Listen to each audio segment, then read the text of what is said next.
day in the 2020 apocalypse. Pandemic is raging. You know, they had to send kids back to school. Now we got numbers flying up again. And of course, entire West Coast, Utah, parts of Colorado. I don't know, every other freaking state over there is burning. And so before I depart today's little gem of homestead wisdom, I thought I'd tell you guys a little story, or maybe it's just another piece of the puzzle, right? Okay, bazillion years ago, back when rocks were soft and dinosaurs roamed the earth, I used to do stand-up and open for a drag show. I worked with some of the most beautiful, amazing, talented girls I've ever known. Now, my feminist friends tell me that I should be all anti-drag because it's anti-woman and all this crap. I call bullshit. I have always had a deep affection. Bless you. I don't have COVID. Okay. I've always had a deep affection for drag and queens.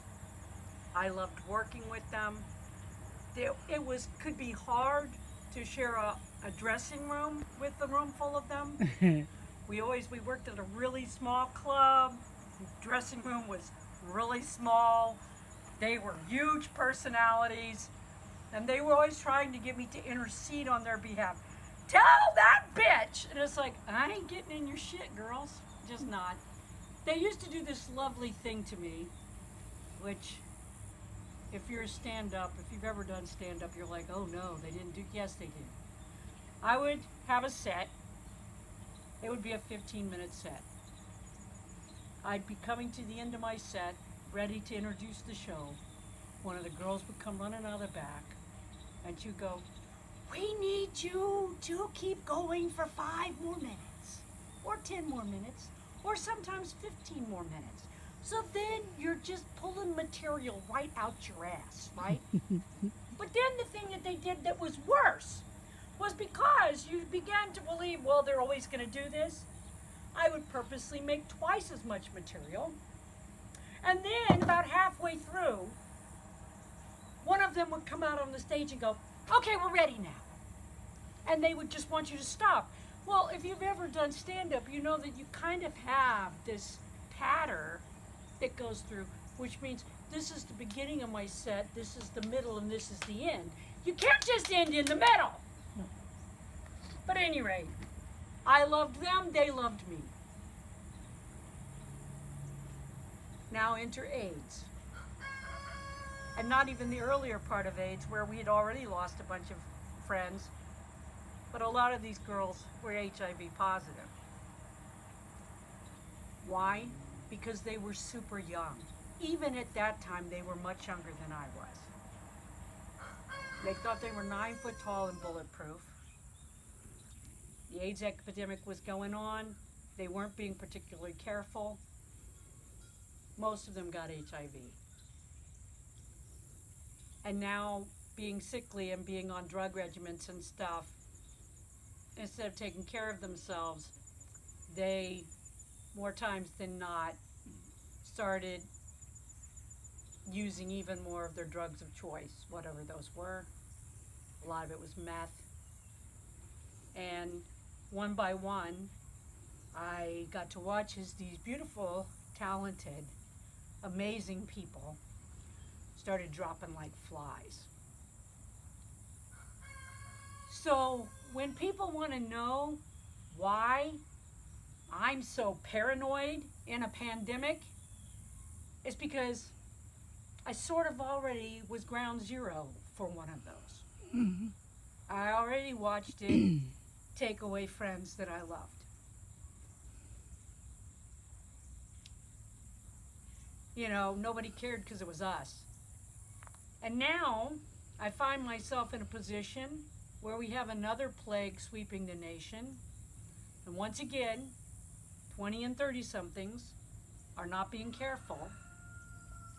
But this time they're not the ones that are dying. It's mostly the elderly and the sick. And I find myself once again in a position where nobody cares what's happening to the victims of this plague because it's not them. Yeah. Whenever we lose a vast amount of the population to something that never should have been there, that's a huge loss to mankind.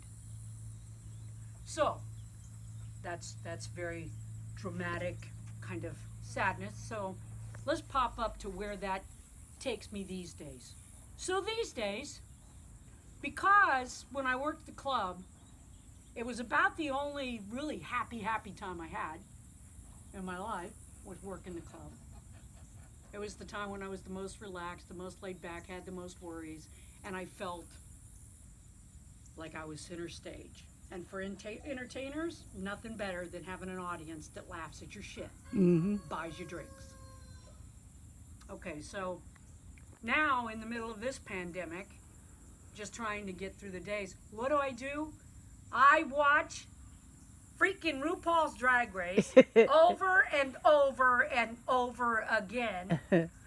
And there are certain ones of the girls that I really am enamored of because they remind me of some of the girls that I used to work with. And so I will watch them over and over again. But here's the thing. So please, cable, think about this. I need to be able to watch all of the RuPaul's Drag Races for free. I'm broke as a motherfucker. This is my plea to you. Please put all the RuPaul's Drag Races up for free. I can't afford to buy any.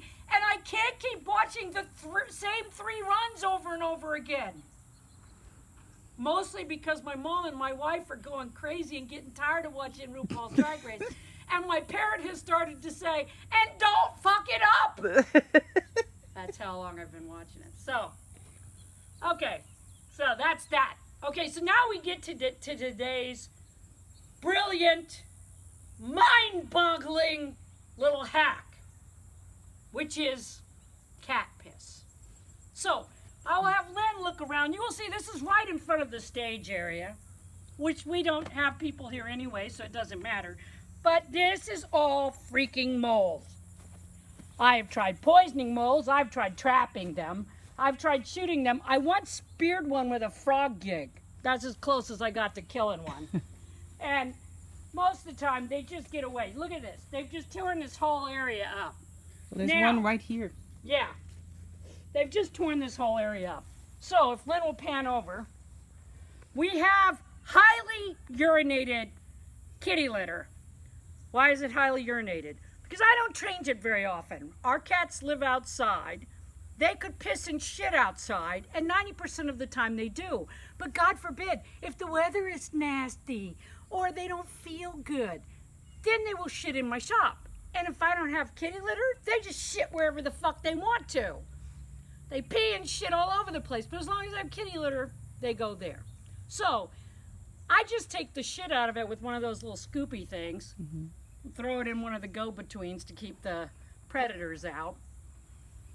And eventually, it gets so urine-soaked that it has to be used for something. Well, what do I use it for? I use it to chase moles from one place into another. It will not kill the freaking moles. Oh, but God, I wish it would. It will not kill them, but it will move them from in front of the freaking stage area to another place.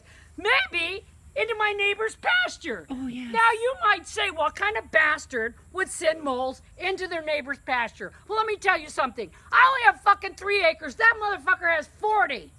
Okay? So he has more room than I do, so more place for the fucking moles. But not only that, how do we know he didn't put kitty litter in his fucking pasture and run the moles into my yard? Exactly.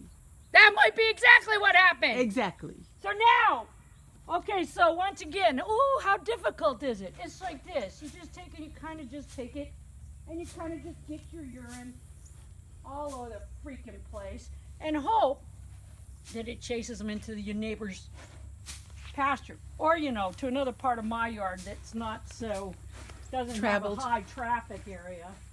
Mother came over here this morning, which was why I knew, because she was walking with a cane, and her damn cane kept going in the mole holes Oh, jeez. because they're so soft. But there you go. Was that hard? No, it wasn't. Will it work? I don't fucking know. It usually does, but it usually just moves them. They never just pack up and completely move. So until next time, peace out.